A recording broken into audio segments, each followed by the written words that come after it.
Okay, English भाषा जेव्हा आपण बोलणार, इंग्लिश भाषा आपण जेव्हा बोलणार तर कशात बोलणार? वाक्यामध्ये बोलणार. मग वाक्य जे आहे कसं बनवायचं? कारण वाक्यामध्ये तर सब्जेक्ट असतो, वर्ब असतो आणि ऑब्जेक्ट असतो.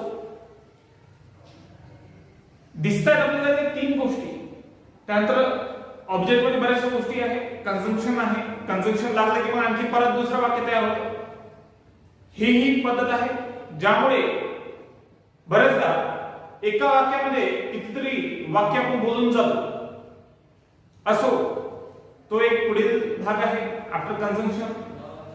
त्याच्या पूर्वीच बघूया आपण की सब्जेक्ट, वर्ब अँड ऑब्जेक्ट, आणि त्याच्यामध्ये मग टेन्स आहे. आता हे सब्जेक्ट, वर्ब आणि ऑब्जेक्ट जे म्हणालो मी, हे तर ऍक्टिव्हिटीचा पार्ट आहे. आता हे ऍक्टिव्हिटी काय आहे?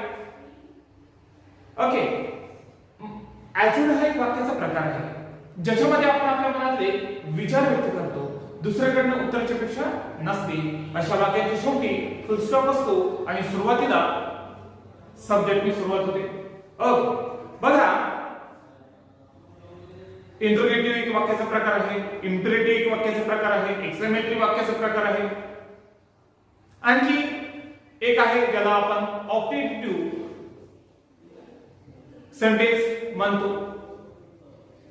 ओके, तर बघूया सगळं, हळूहळू बघूया सर्व.